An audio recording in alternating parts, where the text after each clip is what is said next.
Good morning. This is Pastor Zach with the Goodland United Methodist Church with your morning devotion for Thursday, November 2nd. Today we're going to look at the 6th chapter of Daniel. It is the well-known story of Daniel in the lion's den, and I'm going to summarize it because it's so long we don't have time to read it all.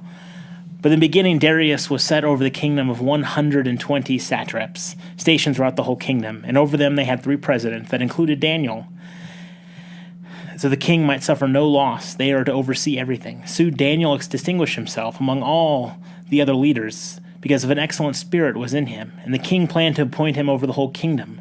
So the others gathered to find grounds or complaint against Daniel in connection with the kingdom, but they could find nothing, no complaint or any corruption, because he was faithful, and no negligence or corruption could be found in him. And the men decided that they shall not find any ground for complaint against Daniel unless they find a connection with the law of God. So they convinced King Darius to sign into law a ruling that says no one can be prayed to except for him, and those that do will be thrown into the lion's den. And Daniel knew the document had been signed, but he continued to go to his house, which had windows in its upper room open towards Jerusalem. And he'd get down on his knees 3 times a day to pray to his God and praise him, just as he had done previously.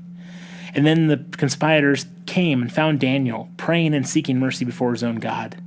They approached the king and told him of what they had seen.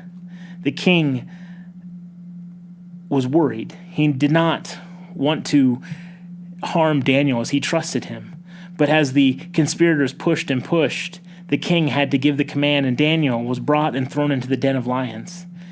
And he said to Daniel, "May your God, whom you faithfully serve, deliver you." And they brought a stone and laid it over the mouth of the den, so that it was known that nothing could be changed concerning Daniel. The king went to his palace and spent the night fasting and could not sleep. And at the break of day, the king got up and hurried to the den of lions and called out for Daniel anxiously. And Daniel responds, "My God sent his angel and shut the lion's mouth so they would not hurt me, because I was found blameless before him, and also before you, O king. I have done no wrong." The king was exceedingly glad and commanded that Daniel be taken out of the den. So Daniel was taken up out of the den, and no harm was found on him, because he had trusted in his God. To me, this ties into the story from yesterday with Shadrach, Meshach, and Abednego.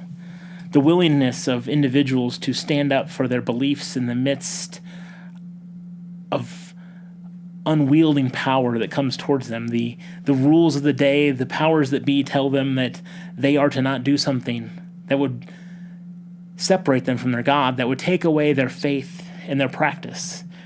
Daniel knew all well what the king had signed. He knew what could happen, yet he still went home and prayed 3 times a day, praised his God, and asked God for his mercy.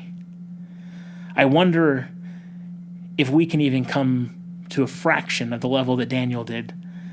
We're pretty blessed in our country with the rights and privileges we have, and often I think we take for granted what it would take to stand up for our God and to stick with God when God's always sticking with us.